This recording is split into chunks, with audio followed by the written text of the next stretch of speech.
Good morning everyone. 10th class, कैसे हैं आप सभी? I hope all are very good. तो नेक्स्ट पार्ट आ चुका है एमसीक्यूज का। इसमें हम जब वो 11 से 20 एमसीक्यूज को डिस्कस करेंगे। काफ़ी अच्छे क्वेश्चन है, फर्स्ट पार्ट से ही हैं अभी। ठीक है, जैसे ही फर्स्ट पार्ट के जो वो जितने भी एमसीक्यूज हैं, जितने भी बन सकते हैं, वो जो वो सभी डिस्कस करेंगे। उसके बाद जो वो सेकंड चैप्टर स्टार्ट करेंगे। काफ़ी कुछ वो आपको यहाँ पे सीखने को मिलेगा। तो चलिए स्टार्ट करते हैं। जैसे फर्स्ट है यहाँ पे 11, मतलब कि 11 क्वेश्चन है। 10 जो वो हम लोग पिछले पार्ट में डिस्कस कर चुके हैं। यहाँ पे जो वो आपको हिंदी मीडियम, हिंदी लैंग्वेज में दिखेगा, लेकिन मैं जो वो दोनों लैंग्वेज में जो वो आपको बताऊंगा। तो सभी हिंदी और इंग्लिश मीडियम वाले जो वो इस वीडियो को अच्छे से पूरा देखें। सबसे पहले यहाँ पे लिखा है निम्नलिखित में जो वो किसका दशमलव प्रसार जो वो शांत है। ये पूछ रहा है किसका जो दशमलव प्रसार। अब दशमलव प्रसार का क्या मतलब होता है? इसका मतलब होता है डेसिमल एक्सपेंशन। ठीक है, डेसिमल एक्सपेंशन जो वो टर्मिनेटिंग है या नॉन टर्मिनेटिंग। आपने इंग्लिश में जो वो एक वर्ड सुना होगा, टर्मिनेटिंग या नॉन टर्मिनेटिंग। इसको सिंपल सीधे से समझिए कि जैसे अगर मैं 3 को जो वो 8 से डिवाइड करूँ, देखिए 3/8 का मतलब है 3 डिवाइडेड बाई 8। तो 3 को मैंने 8 से डिवाइड किया। जैसे मैं यहाँ पे अब तो 8 के टेबल में 3 नहीं आता, 3 छोटा है, तो इसलिए डेसिमल लगाऊँ मैं यहाँ पे। फिर जो वो यहाँ पे जीरो लगाना पड़ेगी। ठीक है, तो 8 का टेबल पढ़िए। अब 8 6 जा कितना होता है? 24। 8 7 जा कितना होता है? सॉरी, 8 6 जा नहीं, 8 3 जा जो वो 24। 8 4 जा जो वो 32 होता है। ठीक है, तो यहाँ पे 8 3 जा लेना पड़ेगा। तो यहाँ पे मैंने लिया 3, तो यहाँ पे आ गया 24। तो माइनस किया तो यहाँ पे आ जाएगा 6, और यहाँ पे जीरो आ जाएगा। फिर जीरो लेंगे। फिर जो वो 8 का टेबल अब जब वो 60 तक जाना है। ठीक है, तो 8 1 जा 8, 8 5 जा होता है 40। ठीक है, 8 6 जा 48, एंड 8 7 जा 56। तो 8 7 जा चला जाएगा 56 तक। ठीक है, 56 आ गया यहाँ पे। फिर जो वो 4 आ जाएगा। फिर 4 आ गया, इसका मतलब है कि यहाँ पे 8 5 जा चला जाएगा। 8 5 जा जो वो 40 होता है। ठीक है, तो यहाँ पे इसका मतलब है कि रिमाइंडर यहाँ पे जीरो आ जाएगा। ठीक है, मतलब कि थोड़ा सा इसको सॉल्व करने पर जो वो यहाँ पे रिमाइंडर जीरो आ जाएगा। ठीक है, मतलब कि जब रिमाइंडर जब वो जीरो आ जाए कुछ स्टेप करने के बाद, तो इसको बोलेंगे टर्मिनेटिंग, या इसको बोला जाएगा शांत। ठीक है, तो देखिए आपकी बुक में जो वो एक क्वेश्चन है। ठीक है, या शांत और अशांत बताने का, टर्मिनेटिंग नॉन टर्मिनेटिंग या रिपीटिंग रिपीटिंग होता रहता है, बार बार रिपीट होता है। जैसे आपका 22/7 है, ये तो चलो अप्रोक्सीमेट वैल्यू ली है पाई की। ठीक है, तो इससे इसकी जो वैल्यू थी वो जो वो रिपीट ही नहीं होती थी, 2 3 4 5। ठीक है, ऐसे आता है। लेकिन अगर किसी का डेसिमल एक्सपेंशन, दशमलव प्रसार जो ऐसे है, जैसे 2.77777 ऐसे चलता रहा है, तो इसको मैं ऐसे लिख सकता हूँ 2.7 के ऊपर बार। ठीक है, क्योंकि कितने सारे 7 लिखूँ मैं, तो इसलिए एक 7 के ऊपर जो वो मैं बार लगाऊंगा। इसका मतलब ये है। ठीक है, तो इसका मतलब है रिपीटेबल। ठीक है ना, नॉन टर्मिनेटिंग, रिपीटेबल। तो मतलब कि ये जो वो रिपीट हो रहा है और खत्म भी नहीं हो रहा है। ठीक है, अशांत है मतलब। ठीक है, तो यहाँ पे पूछ रहा है कि निम्नलिखित में से किसका दशमलव प्रसार जो वो शांत है, मतलब कि टर्मिनेटिंग है। किसका टर्मिनेटिंग है? तो इसके लिए एक रूल बताया गया है आपकी बुक में। ठीक है, तो रूल क्या है कि आपने जो भी डिनोमिनेटर यहाँ पे है, सबके डिनोमिनेटर, इनमें जो वो अगर 2 और 5 की पावर में आता है तो ठीक है। 2 और 5 के बाद जो अगर कुछ और आया तो बोल दो कि अशांत है। तो बोलो कि अशांत है। मतलब कि 2 की पावर n और 5 की पावर m, 2 की पावर n और 5 की पावर में m। अब देखिए यहाँ पे जो n और m है, इनको समझिए ध्यान से। यहाँ पे आप एक टॉपिक भी आपका क्लियर हो जाएगा, शांत और अशांत या टर्मिनेटिंग या नॉन टर्मिनेटिंग वाला। देखिए n जो वो जीरो भी हो सकता है। ठीक है, या m जो वो दोनों जीरो नहीं होंगे। ठीक है, तब तो आपने डिवाइड ही नहीं किया। ठीक है, दोनों जीरो नहीं हो सकते, लेकिन एक जीरो हो और एक जो वो जीरो या कुछ और हो, मतलब कि जीरो को छोड़ के कुछ और हो, तो वो चल पड़ेगा। ठीक है, मतलब कि यहाँ पे 2 जो वो अगर इसके जैसे, अरे इसको सॉल्व भी कर लेते हैं फर्स्ट क्वेश्चन को। जैसे 8 है यहाँ पे। ठीक है, तो इसका डेसिमल एक्सपेंशन जो वो चेक करना है हमने। तो 8 के क्या निकालूंगा मैं? फैक्टर निकालूंगा। 2 2 जा होता है, 2 4 जा होता है, फिर 2 आ जाएगा, 2 2 जा। तो यहाँ पे 2 की पावर 3 आ रहा है। देखिए 2 की पावर में 3 आ रहा है। अब मैंने क्या बोला आपको कि 2 की पावर में n और 5 की पावर में m। तो 2 की पावर में 3 मतलब कि n जो वो यहाँ पे 3 आ रहा है। अब m कुछ भी नहीं है, 5 तो आ ही नहीं रहा है, तो इसका मतलब m जो वो जीरो है। तो मैंने बोला एक जीरो हो तो भी चल पड़ेगा। तो 2 और 5 के अलावा और कुछ नहीं आना चाहिए, जैसे 7 नहीं आना चाहिए, 5 6 और कुछ नहीं आना चाहिए, 13 ना आए। ठीक है, तो 2 और 5 के अलावा कुछ और आए, एक आए तो भी चल पड़ेगा, 5 ना आए तो भी चल पड़ेगा, 5 आए और 2 ना आए वो भी चल पड़ेगा। तो यहाँ पे देखिए 2 की पावर में 3 आ रहा है। जब इसका जो वो हमने सॉल्व किया तो 2 की पावर में 3 ऐसे पावर में आ रहा है। मतलब कि n तो आ रहा है 3, लेकिन m जो वो जीरो आ रहा है। इसका मतलब ये जो वो शांत है। ठीक है, तो इनके अलावा कुछ और आया तो बोलो कि ए अशांत है, ए जो वो नॉन टर्मिनेटिंग है। तो इसने पूछा था कि शांत, तो ये तो शांत हो रहा है फर्स्ट ही, तो इसका फर्स्ट ही ऑप्शन हो जाएगा। अब दूसरे को भी चेक कर लेते हैं, जैसे 15 है, तो 15 के जैसे मैंने यहाँ पे फैक्टर निकाले, तो 3 से जाएगा, 3 5 जा, यहाँ पे देखिए 3 आ रहा है, तो हमें तो 2 और 5 भी चाहिए था, 3 क्यों आ रहा है, इसका मतलब ये जो वो अशांत है, नॉन टर्मिनेटिंग है। तो ऐसे ही आप जब इसको चेक करिए, इसमें 7 की पावर में आ जाएगा, इसमें भी कुछ और आ जाएगा, ठीक है। ओके, नेक्स्ट क्वेश्चन देखिए, 6/15 का दशमलव प्रसार, ठीक है, ये 15 का पूछ रहा है। और देखिए 15 का क्या है, 15 का अभी हमने चेक किया, 3 × 5 आएगा, हमें तो 2 और 5 ही चाहिए, लेकिन यहाँ पे 2 और 5 जितने मर्जी आ जाए वो चलेगा, लेकिन 3 नहीं आ रहा है, 3 नहीं आना चाहिए। तो 3 आ गया, इसका मतलब है ये जो वो अशांत है, नॉन टर्मिनेटिंग होगा ये, ठीक है। डेसिमल एक्सपेंशन जो इसका नॉन टर्मिनेटिंग होगा। नेक्स्ट देखिए 13, यहाँ पे इसने पूछा कि 4 - √3 है।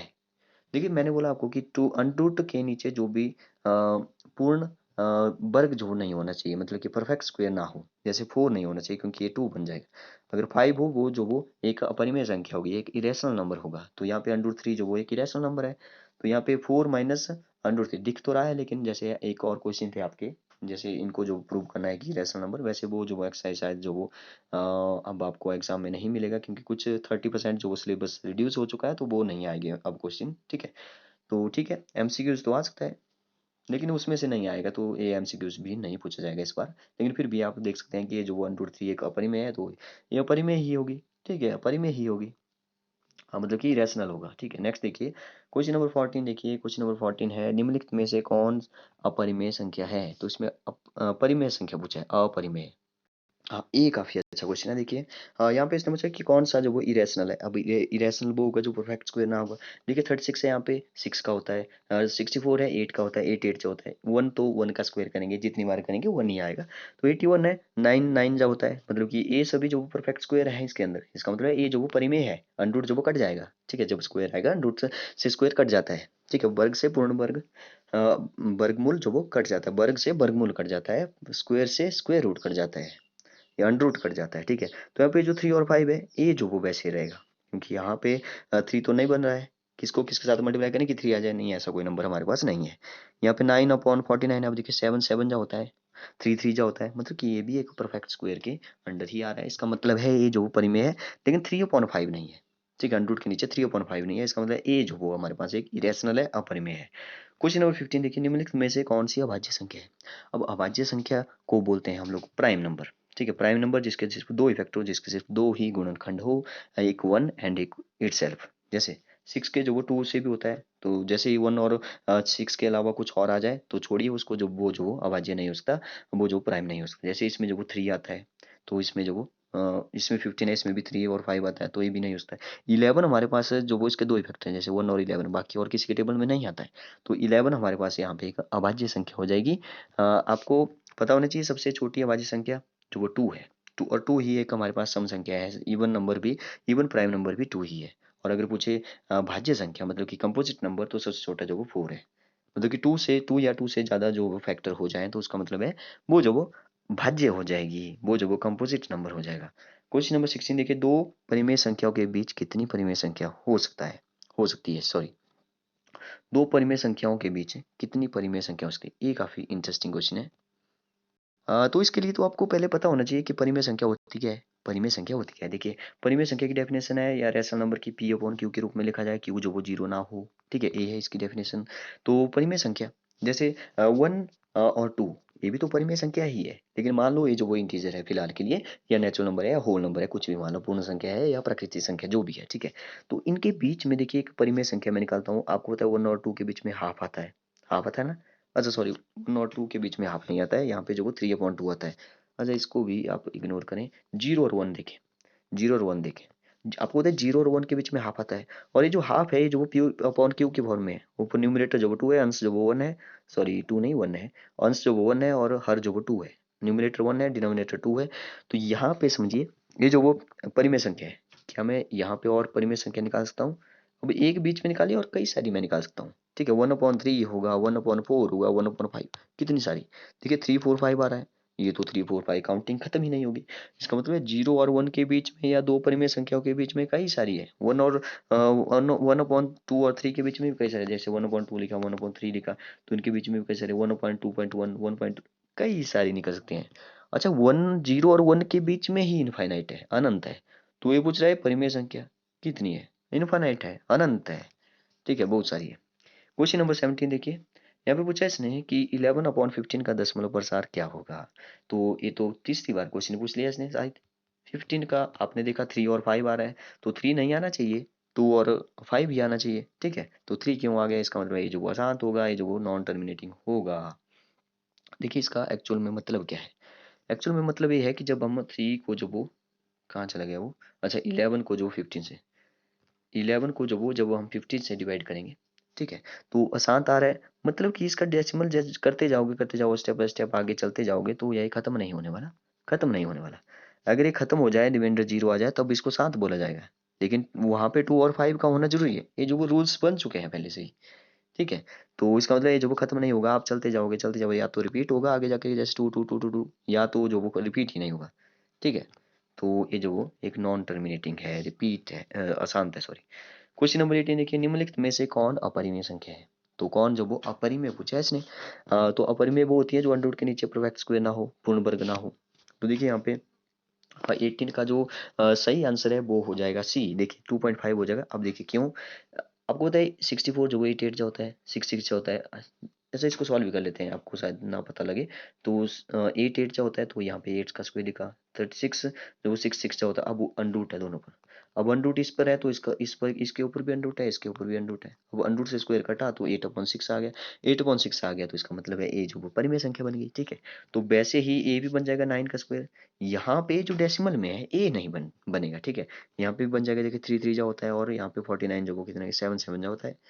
तो इसका मतलब है हमारा आंसर हो जाएगा सी। ए जो वो एक इरेशनल नंबर है, ए जो वो एक अपरिमेय संख्या है। क्वेश्चन नंबर 19 देखिए, √2 एक है एक। तो √2 क्या है, आपको बताया √2 √3, ठीक है। यानी कि एक स्पेशल वैल्यू आपने याद रखनी है, 1.414 एंड 1.7321, ठीक है। ऐसे आप इसको याद रखिए, आपको जो वो इसमें आपको आगे देखने को मिलेगी, ठीक है। तो ए जो वो क्या है, अपरिमेय संख्या है, इरेशनल नंबर है, ठीक है। नेक्स्ट देखिए, क्वेश्चन नंबर लास्ट है 20, दो या दो से अधिक अभाज्य संख्याओं का म स ब क्या होता है। अभाज्य संख्या मीन्स प्राइम नंबर। तो प्राइम नंबर क्या होता है, देखिए प्राइम नंबर के सिर्फ दो इफेक्टर होते हैं, अभाज्य संख्याओं के सिर्फ दो ही गुणनखंड होते हैं, एक वन होगा, एक बहुपद होगा। तो इसने पूछा है इनका म स ब, म स ब मतलब कि HCF कॉमन फैक्टर क्या होगा। अगर कॉमन फैक्टर वन ही होगा उसमें, तो हाईएस्ट भी कौन सा होगा, हाईएस्ट, हाईएस्ट भी तो वन ही होगा, ठीक है। तो इसका मतलब है वन होगा, ठीक है। तो ये कुछ रूल्स हैं HCF के, ठीक है, प्राइम नंबर्स के। तो इनको भी आप याद रखें। तो ए इज द राइट ऑप्शन, एक ही होगा, मतलब कि HCF, ओके। तो यहाँ पे हमने 20 क्वेश्चन कंप्लीट कर लिए। अगर आपको ये सीरीज अच्छी लगी हो तो अपने दोस्तों के साथ भी शेयर करें इसको, लाइक भी करें, सब्सक्राइब भी करें। नोटिफिकेशन आने के लिए जो वो बेल आइकन को दबाएं, ताकि आपको अगली नोटिफिकेशन जो भी डेली मैं जो वो वीडियो बनाने की कोशिश करूंगा। कल भी आपको जो वो 10 क्वेश्चन जो वो आगे वाले मिल जाएंगे। ऐसे ही हम लोग जो वो कई सारे क्वेश्चन डिस्कस करेंगे। अगर आपने इसको, इन वीडियो को जो वो अच्छे से देख लिया, तो मैं बोलता हूँ कि आपके जो वो इन MCQs को सॉल्व करके ही, बिना बुक को पढ़े, जो वो आप 50 मार्क्स तो बिना किए, बुक मतलब कि बिना बुक को देखे जो वो कर सकते हैं, इतनी मैं गारंटी दे सकता हूँ। 50 मार्क्स, देखिए आपको पता है कि 10 ही मार्क्स के जो वो MCQ आते हैं, लेकिन हम लोग जो वो यहाँ पे डिटेल में डिस्कस कर रहे हैं। देखिए जैसे दशमलव प्रसार आपको जो वो क्वेश्चन में पूछा जा सकता है 2 नंबर का, ठीक है, कि शांत है अशांत है, तो मैंने बताया कैसे करते हैं उसको, ठीक है। तो यहाँ पे कई सारे नंबर जो आपके काउंट हो रहे हैं, ठीक है।